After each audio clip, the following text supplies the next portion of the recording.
Hey guys, welcome to government jobs Gyan YouTube channel.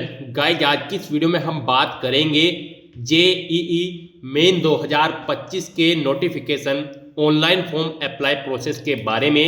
जी हाँ दोस्तों, national testing agency ने joint entrance examination main JEE main session first के लिए notification release किया था। कैसे आप इस एग्जाम में पार्टिसिपेट करने के लिए अपने फॉर्म अप्लाई कर सकते हो बिना कोई मिस्टेक किए हुए, इसकी पूरी जानकारी हम आपको स्टेप बाय स्टेप रजिस्ट्रेशन से लेकर प्रिंट तक देंगे। बस आपको इस वीडियो को स्किप किए बिना शुरू से लेकर एंड तक देखना है। उसके बाद वीडियो पसंद आए तो इसे लाइक और शेयर कर दें। चैनल पर नए हो तो इसे सब्सक्राइब कर ले।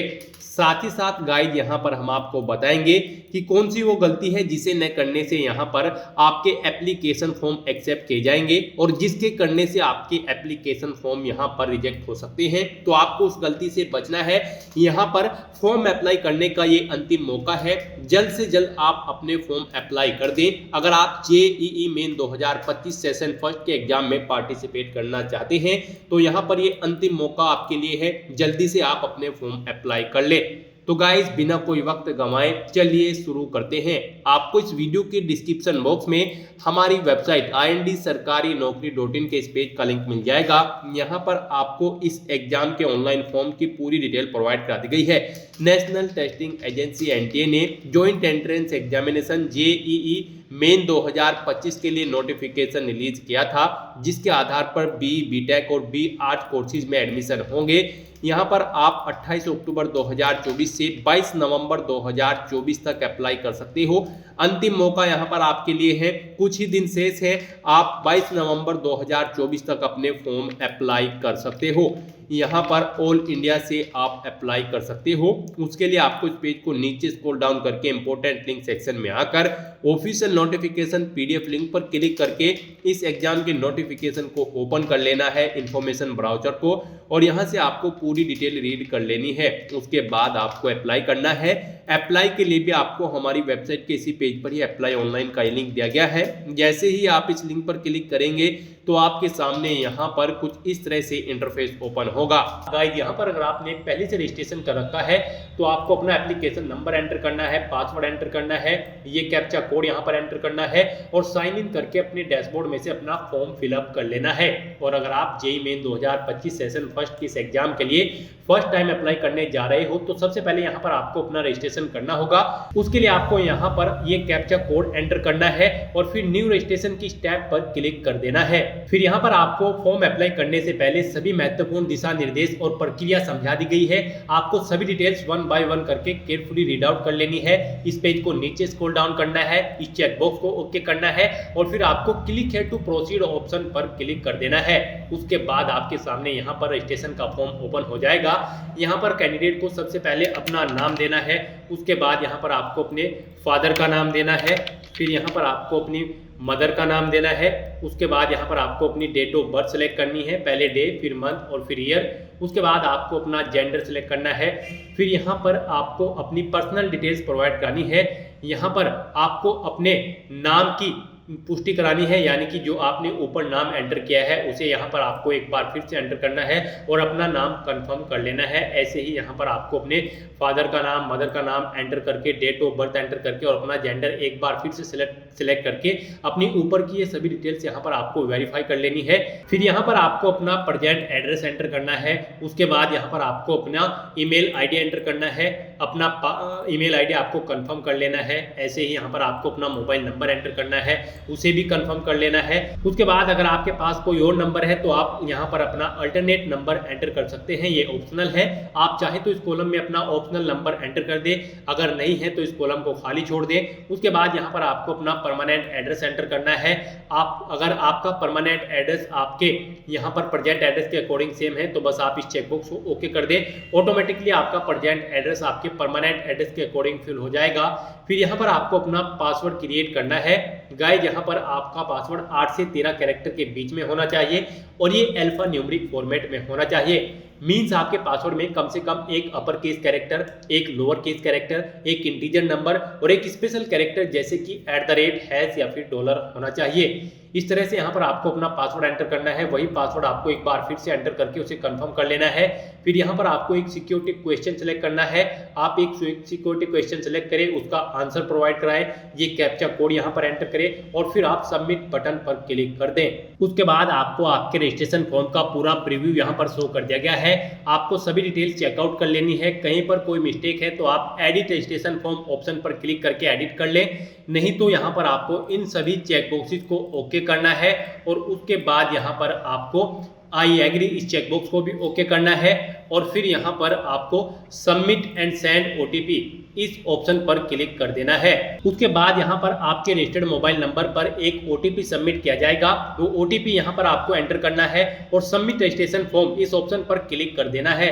इस तरह से यहाँ पर आपका रजिस्ट्रेशन कंप्लीट हो चुका है। आपको एक एप्लीकेशन नंबर प्रोवाइड कर दिया गया है, आपको इसे नोट डाउन करके रख लेना है फ्यूचर यूज के लिए। और यहाँ पर अब आपको अपना एप्लीकेशन फॉर्म कंप्लीट करना है। उसके लिए अब आपको यहाँ पर कंप्लीट एप्लीकेशन फॉर्म आपको इस ऑप्शन पर क्लिक करना है। उसके बाद आपके सामने कुछ इस तरह से इंटरफेस ओपन होगा। अब यहाँ पर आपको पर्सनल डिटेल्स इस ऑप्शन पर क्लिक करना है। अब यहाँ पर आपकी कुछ पर्सनल डिटेल्स ऑटोमेटिकली फिल कर दी गई है जो आपने पीछे रजिस्ट्रेशन फॉर्म में फिल की थी। अब यहाँ पर बस आपको अपनी नेशनलिटी सिलेक्ट करनी है। फिर यहाँ पर आपको अपना स्टेट सिलेक्ट करना है। उसके बाद यहाँ पर आपको अपनी कैटेगरी सिलेक्ट करनी है। उसके बाद आपको अपनी कैटेगरी यहाँ पर कंफर्म कर लेनी है। फिर यहाँ पर आपको अपना कैटेगरी सर्टिफिकेट नंबर एंटर करना है अगर आप रिजर्व कैटेगरी से बिलोंग करते हो। उसके बाद यहाँ पर आपको प्रमाण पत्र जारी करने की तिथि एंटर करनी है DDMMYY फॉर्मेट में। जो आपका कास्ट सर्टिफिकेट है उसकी यहाँ पर आपको जारी करने की तिथि एंटर करनी है।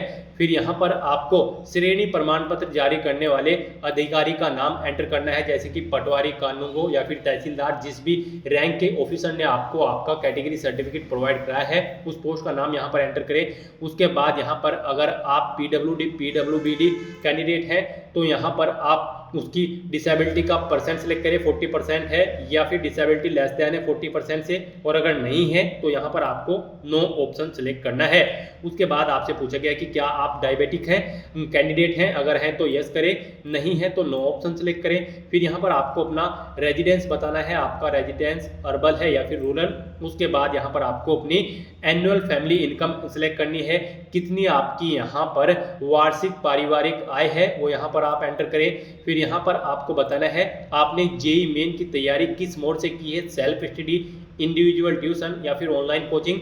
जैसे भी आपने अपनी यहाँ पर प्रिपरेशन की है वो यहाँ पर माध्यम आप सेलेक्ट करें। फिर यहाँ पर आपको अपनी योग्यता परीक्षा में स्कूली शिक्षा का माध्यम सेलेक्ट करना है, यानी कि आपने अपनी 12वीं क्लास यहाँ पर किस लैंग्वेज में पास आउट की है, आपके पास कौन सी लैंग्वेज थी, आपने बंगाली में अपनी 12th क्लास पास आउट की है या फिर हिंदी या फिर इंग्लिश, जिस भी लैंग्वेज में आपने की है ऑप्शन सेलेक्ट करें। ये कैप्चा कोड यहाँ पर एंटर करें और फिर सेव एंड नेक्स्ट ऑप्शन पर क्लिक कर दें। उसके बाद यहाँ पर आपको अपना आइडेंटिटी टाइप डिटेल सेलेक्ट करनी है। आप अपनी चॉइस के अकॉर्डिंग आधार, डिजिलॉकर, इंडियन पासपोर्ट नंबर या फिर जैसे भी आप चाहते हैं यहाँ पर ऑप्शन सेलेक्ट करें। आधार अगर आप सेलेक्ट करते हो तो यहाँ पर आपको इस रेडियो बटन पर क्लिक करना है। फिर यहाँ पर आपको अपना आधार नंबर एंटर करना है, उसे एक बार फिर से एंटर करके कंफर्म कर लेना है। ये कैप्चा कोड यहाँ पर एंटर करना है और फिर सबमिट एंड नेक्स्ट ऑप्शन पर क्लिक कर देना है। नेक्स्ट आपके सामने कुछ इस तरह से इंटरफेस खुलेगा। अब यहाँ पर आपको बताना है आप यहाँ पर पेपर 1 या पेपर 2A या फिर paper 2B। Paper 1B BTech के लिए है, पेपर 2A बी आर्ट्स के लिए है और पेपर 2B बी प्लानिंग के लिए है। आप यहाँ पर जिस भी पेपर के लिए अप्लाई करने जा रहे हैं उसके सामने चेकबॉक्स को ओके करें सेशन फर्स्ट के। और अगर यहाँ पर आप एक से ज़्यादा पेपर के लिए करने जा रहे हैं तो यहाँ पर आप इनके सामने भी चेक बॉक्सेस को ओके कर दें। जिन जिन पेपर के लिए आप पार्टिसिपेट करने जा रहे हैं यहाँ पर आप चेक बॉक्स को ओके करें। उसके बाद यहाँ पर आपको अपने क्वेश्चन पेपर का मीडियम सेलेक्ट करना है, यानी कि माध्यम। आप किस लैंग्वेज में अपना क्वेश्चन पेपर चाहते हैं, हिंदी, इंग्लिश, उर्दू या फिर पंजाबी। उसके बाद यहाँ पर आपको अपने एग्जाम सिटी और सेंटर सेलेक्ट कर लेने हैं। यहाँ पर आपको सबसे पहले स्टेट सेलेक्ट करना है, जिस स्टेट में आप यहाँ पर पार्टिसिपेट करना चाहते हैं। उसके बाद यहाँ पर आपको एग्जाम सिटी सेलेक्ट करनी है। यहाँ पर आपको 4 चॉइसेस दी गई है, जिसे यहाँ पर आप फर्स्ट नंबर पर प्रेफरेंस देना चाहते हैं उसे यहाँ पर आप फर्स्ट चॉइस में सिलेक्ट करें। इस तरह से यहाँ पर आपको 4 चॉइसेस दी गई है। आप अपनी चॉइस के अकॉर्डिंग यहाँ पर 4 स्टेट और 4 एग्जाम सिटी सिलेक्ट कर सकते हैं या फिर एक ही स्टेट में 4 सिटी आप सेलेक्ट कर सकते हैं।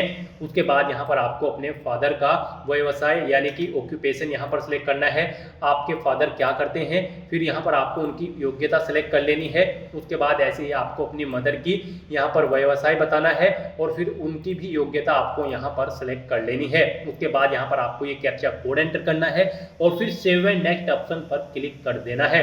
नेक्स्ट यहाँ पर आपको अपनी एजुकेशनल क्वालिफिकेशन की डिटेल देनी है। सबसे पहले यहाँ पर आपको अपनी 10वीं क्लास की डिटेल देनी है। सबसे पहले यहाँ पर आपको बताना है पासिंग स्टेटस आपका 10वीं आपकी पास होनी जरूरी है। उसके बाद यहाँ पर आपने किस ईयर में पास आउट की है यहाँ पर वो ईयर आप सिलेक्ट करें। फिर यहाँ पर आपको क्वालिफाइंग एग्जाम योग्यता परीक्षा सेलेक्ट कर लेनी है एक बार फिर से 10th हो या फिर इसके इक्विवेलेंट। उसके बाद यहाँ पर आपको स्कूल का स्थान बताना है, आपका स्कूल रूरल है या फिर अर्बन। उसके बाद यहाँ पर आपको स्कूल या कॉलेज का प्रकार सेलेक्ट कर लेना है, वो गवर्नमेंट है या गवर्नमेंट एडिड प्राइवेट है या फिर प्राइवेट अनएडिड है। उसके बाद यहाँ पर आपको योग्यता परीक्षा राज्य सेलेक्ट करना है, यानी कि आपने अपनी 10वीं क्लास किस स्टेट से पास आउट की है वो यहाँ पर आप स्टेट सेलेक्ट करें। फिर यहाँ पर आपको अपनी योग्यता परीक्षा का जिला सेलेक्ट कर लेना है, किस जिले से आपने अपनी 10वीं क्लास पास आउट की है। फिर बोर्ड का नाम देना है, किस बोर्ड से आपने अपनी यहाँ पर 10वीं का एग्जाम पास आउट किया है, यूपी बोर्ड, सीबीएसई बोर्ड या फिर आईसीएसई बोर्ड, जो भी आपका बोर्ड है यहाँ पर आप ऑप्शन सेलेक्ट करें। फिर यहाँ पर आपको परीक्षा का मोड देना है, यहाँ पर आपका रिजल्ट किस मोड में था। परीक्षा मोड का रिजल्ट आपके मार्क्स यहाँ पर परसेंटेज में थे या फिर सीजीपीए में। परसेंटेज में अगर थे तो यहाँ पर आपको टोटल मार्क्स एंटर करने हैं, कितने मार्क्स आपने ऑब्टेन किए, कितने टोटल मार्क्स थे। फिर आपको बताना है कि कितने मार्क्स आपने इन मार्क्स में से ऑब्टेन किए हैं। इसके अकॉर्डिंग यहाँ पर आपकी परसेंटेज कैलकुलेट होकर आ जाएगी। और अगर आप यहाँ पर सीजीपीए में आपका रिजल्ट था तो सीजीपीए ऑप्शन सेलेक्ट करें, यहाँ पर ग्रेड के पॉइंट सेलेक्ट करें, सीजीपीए ऑब्टेन कितनी सीजीपीए आपने ऑब्टेन किए वो यहाँ पर एंटर करें। इसके अकॉर्डिंग यहाँ पर आपका सीजीपीए कैलकुलेट होकर आ जाएगा। उसके बाद यहाँ पर आपको अपना रोल नंबर एंटर करना है 10वीं का। फिर यहाँ पर आपको अपने स्कूल या कॉलेज का नाम और पता एंटर करना है। फिर यहाँ पर आपको अपने स्कूल कॉलेज का पिन कोड यहाँ पर एंटर कर देना है। ऐसे ही यहाँ पर आपको अपनी 12वीं क्लास की डिटेल प्रोवाइड करानी है। गाइस यहाँ पर जेईई मेन एग्जामिनेशन 2025 में पार्टिसिपेट करने के लिए आपका 12वीं क्लास पास आउट होना जरूरी है, या फिर आप इसी साल यानी कि आप अपीयर्ड हैं 12वीं क्लास में तो भी आप इस एग्जाम में पार्टिसिपेट कर सकते हो। इसके लिए फॉर्म अप्लाई कर सकते हो। तो यहाँ पर आपको अपनी 12वीं क्लास की डिटेल अब देनी है। सबसे पहले आपसे पूछा गया कि क्या आप पास आउट है या फिर अपीयर्ड है। अगर आप अपीयर्ड है तो अपीयरिंग ऑप्शन सेलेक्ट करें, पास आउट है तो पास ऑप्शन सेलेक्ट करें। फिर यहाँ पर उत्तीर्ण या सम्मिलित होने का वर्ष ऑप्शन सेलेक्ट करें, किस साल में आपने अपनी 12वीं क्लास पास आउट की है वो यहाँ पर आप सिलेक्ट करें। फिर यहाँ पर आपको अपनी योग्यता परीक्षा सिलेक्ट कर लेनी है, यहाँ पर आपने कौन सी परीक्षा में पार्टिसिपेट किया है जिसके तहत यहाँ पर आप अप्लाई करने जा रहे हैं। फिर यहाँ पर आपको अपने स्कूल का स्थान सेलेक्ट करना है, रूरल है या अर्बन। उसके बाद यहाँ पर आपको अपने स्कूल या कॉलेज का प्रकार सेलेक्ट करना है। उसके बाद यहाँ पर आपको योग्यता परीक्षा राज्य सेलेक्ट करना है, किस स्टेट से आपने अपनी 12वीं क्लास पास आउट की है उसका यहाँ पर आप डिस्ट्रिक्ट सेलेक्ट करें, किस डिस्ट्रिक्ट से की है। फिर यहाँ पर आपको अपने बोर्ड का नाम सेलेक्ट करना है। उसके बाद यहाँ पर आपको अपनी परीक्षा का मोड बताना है, परीक्षा रिजल्ट का मोड बताना है, वो परसेंटेज में आपका रिजल्ट है या फिर सीजीपीए में। परसेंटेज में अगर है तो यहाँ पर आप पहले टोटल मार्क्स एंटर करें, फिर एंटर करें कितने मार्क्स आपने ऑब्टेन किए हैं, इनके अकॉर्डिंग आपकी परसेंटेज कैलकुलेट होकर आ जाएगी। फिर यहाँ पर आपको अपनी 12वीं क्लास का रोल नंबर एंटर करना है। फिर आपको स्कूल या कॉलेज का नाम और पता यहाँ पर एंटर करना है, अपने स्कूल कॉलेज का पिन कोड यहाँ पर एंटर करना है, ये कैप्चा कोड यहाँ पर एंटर करना है और फिर आपको सेव एंड नेक्स्ट ऑप्शन पर क्लिक कर देना है। नेक्स्ट यहाँ पर आपको अपनी कुछ एडिशनल डिटेल्स देनी है। यहाँ पर आपसे पूछा गया है कि क्या आप जुड़वा भाई बहन है और जेईई मुख्य परीक्षा 2025 में पार्टिसिपेट करने जा रहे हैं। अगर है तो यस करें और फिर उनका यहाँ पर आप नाम एंटर करके उनका 10वीं क्लास का रोल नंबर एंटर कर दें। नहीं है तो यहाँ पर आपको नो ऑप्शन सेलेक्ट करना है। उसके बाद यहाँ पर आपको अपना प्लेस ऑफ बर्थ सेलेक्ट कर लेना है। कंट्री सेलेक्ट करने के बाद यहाँ पर आपको स्टेट सेलेक्ट करना है। उसके बाद यहाँ पर आपको अपना डिस्ट्रिक्ट सेलेक्ट कर लेना है। इस तरह से यहाँ पर आपको फिर ये कैप्चा कोड एंटर करना है और फिर सेव एंड नेक्स्ट ऑप्शन पर क्लिक कर देना है। नेक्स्ट यहाँ पर आपको अपने इमरजेंसी कॉन्टैक्ट नंबर एंटर करने हैं। सबसे पहले यहाँ पर आपको कंट्री सेलेक्ट करनी है। उसके बाद यहाँ पर आपको मोबाइल नंबर एंटर करना है, ईमेल एड्रेस एंटर करनी है, ये कैप्चा कोड यहाँ पर एंटर करना है और फिर आपको गेट ओटीपी ऑप्शन पर क्लिक कर देना है। फिर आपके मोबाइल नंबर और ईमेल आईडी पर यहाँ पर ओटीपी आएंगे जो आपने यहाँ पर इमरजेंसी कॉन्टैक्ट नंबर एंटर किए हैं और ईमेल आईडी, वो ओटीपी यहाँ पर आपको एंटर कर देने हैं और फिर आपको वेरीफाई एंड नेक्स्ट ऑप्शन पर क्लिक करना है। नेक्स्ट यहाँ पर आपको अपने डॉक्यूमेंट अपलोड करने हैं। यहाँ पर आपको अपना फोटो, सिग्नेचर और 10वीं क्लास की मार्कशीट या फिर प्रमाण पत्र अपलोड करने हैं। तो दोस्तों जैसा कि हमने आपको बताया था कि कौन सी वो कॉमन मिस्टेक है जिसे करने से यहाँ पर आपके एप्लीकेशन फॉर्म रिजेक्ट हो सकते हैं। तो गाइज यहाँ पर जब आप अपने डॉक्यूमेंट्स अपलोड करोगे तो इनको आपको दी गई गाइडलाइन के अकॉर्डिंग ही अपलोड करना होगा। जैसे कि आपका फोटो 10 से 300 केबी के बीच में होना चाहिए, सिग्नेचर 10 से 50 केबी और आपकी कक्षा 10 या इसके समकक्ष जो कोई भी प्रमाण पत्र होगा वो 10 से 300 केबी के बीच में होना चाहिए। और यहाँ पर आपका फोटो और सिग्नेचर जेपीजी या फिर जेपीईजी फॉर्मेट में होने चाहिए और आपकी 10th की मार्कशीट या इसके समकक्ष कोई प्रमाण पत्र है तो वो आपका पीडीएफ फॉर्मेट में होना चाहिए। आपको दी गई गाइडलाइंस के अकॉर्डिंग यहाँ पर अपने ये डॉक्यूमेंट्स अपलोड करने होंगे, अदरवाइज आपका एप्लीकेशन फॉर्म यहाँ पर रिजेक्ट कर दिया जाएगा। और यहाँ पर आपको अपने फोटो पर फोटो एंटर करना होगा, उसका नाम, और सिग्नेचर की जो फाइल होगी उस पर आपको सिग्नेचर उसका नाम एंटर करना होगा और जो प्रमाण पत्र है कक्षा 10 के उस पर आपको क्लास एक्स सर्टिफिकेट अंकित करना होगा उसका नाम, तभी यहाँ पर आपके ये डॉक्यूमेंट्स अपलोड होंगे। तो आपको दी गई गाइडलाइंस के अकॉर्डिंग अपने एप्लीकेशन फॉर्म यहाँ पर अपलोड करने हैं, अदरवाइज आपके एप्लीकेशन फॉर्म यहाँ पर रिजेक्ट कर दिए जाएंगे। आपको यहाँ पर चूज फाइल बटन पर क्लिक करना है, फाइल को सिलेक्ट करना है और 1 बाय 1 करके अपने इन सभी डॉक्यूमेंट्स को आपको अपलोड कर देना है। उसके बाद आपको ये कैप्चा कोड एंटर करना है और फिर सेव एंड नेक्स्ट ऑप्शन पर क्लिक कर देना है। फिर यहाँ पर आपको आपके एप्लीकेशन फॉर्म का पूरा प्रीव्यू शो कर दिया गया है। आपको सभी डिटेल्स केयरफुली चेकआउट करनी है। उसके बाद यहाँ पर आपको इन सभी चेकबॉक्सेस को ओके करना है, आई एग्री इस चेकबॉक्स को ओके करना है और उसके बाद आपको फाइनल सबमिशन ऑफ एप्लीकेशन इस ऑप्शन पर क्लिक कर देना है। यहाँ पर आपका एप्लीकेशन फॉर्म सक्सेसफुली सबमिट हो चुका है। अगर आपको कोई कहीं पर मिस्टेक है तो यहाँ पर आप एडिट एप्लीकेशन फॉर्म इस ऑप्शन पर क्लिक करके अपना एप्लीकेशन फॉर्म एडिट कर सकते हो। नहीं तो यहाँ पर अब आपको अपनी ईमेल आईडी पहले वेरीफाई करनी है। उसके लिए यहाँ पर आपको your email ID yet to be verified, click है to verify your email ID first, इस ऑप्शन पर क्लिक करना है। उसके बाद आपके सामने कुछ इस तरह से इंटरफेस ओपन होगा।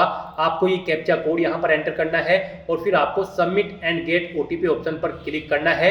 अगर आप अपनी ईमेल आईडी चेंज करना चाहते हो तो चेंज ईमेल आईडी ऑप्शन पर क्लिक करके अपनी ईमेल आईडी चेंज कर सकते हैं। उसके बाद आपकी रजिस्टर्ड ईमेल आईडी पर एक ओटीपी जाएगा, वो ओटीपी यहाँ पर आपको एंटर करना है और वेरीफाई की स्टेप पर क्लिक करके अपनी ईमेल आईडी को वेरीफाई कर लेना है। इस तरह से यहाँ पर आपकी ईमेल आईडी वेरीफाई हो जाएगी। आपका एप्लीकेशन फॉर्म सक्सेसफुली सबमिट हो गया है, लेकिन इसे कंफर्म तभी किया जाएगा जब यहाँ पर आप एप्लीकेशन फीस का अमाउंट पे कर देंगे। तो यहाँ पर अब आपको अपनी एप्लीकेशन फीस का पेमेंट करना है अपनी कैटेगरी के अकॉर्डिंग। यहाँ पर आपको पे एग्जामिनेशन फीस ₹500 इस ऑप्शन पर क्लिक करना है और अपना फीस पेमेंट करना है। यहाँ पर आप ऑनलाइन पेमेंट ऑप्शन करें, प्रोसीड फॉर पेमेंट ऑप्शन पर क्लिक करें, ओके करें। उसके बाद आपको पेमेंट इंटरफेस पर डायरेक्ट कर दिया जाएगा। यहाँ पर आप SBI mobs debit card, credit card, Canara bank payment gateway, ICICI bank payment gateway, HDFC bank payment gateway, जिस भी ऑप्शन से यहाँ पर आप अपना फीस पेमेंट करना चाहते हैं ऑप्शन सेलेक्ट करें, प्रोसीड फॉर पेमेंट ऑप्शन पर क्लिक करें। उसके बाद यहाँ पर आपको कुछ इस तरह से इंटरफेस तो होगा। यहाँ पर आप नेट बैंकिंग कार्ड के थ्रू या फिर UPI के थ्रू अपना फीस पेमेंट कर सकते हैं। सक्सेसफुली फीस पेमेंट करने के बाद आपको अपने डैशबोर्ड में जाकर अपने एप्लीकेशन फॉर्म का एक हार्ड कॉपी प्रिंट आउट ले लेना है, फ्यूचर यूज के लिए, फ्यूचर रेफरेंस के लिए, और आप अपने एप्लीकेशन फॉर्म का स्टेटस भी चेकआउट कर सकते हो। तो दोस्तों ऐसे आप अपने JEE मेन 2025 सेशन फर्स्ट के फॉर्म अप्लाई कर सकते हो। आज की इस वीडियो में बस इतना ही। आई होप ये वीडियो आपको पसंद आई होगी। अगर पसंद आई हो तो इसे लाइक और शेयर करें, चैनल पर नए हो तो इसे सब्सक्राइब कर लें। Thanks for watching.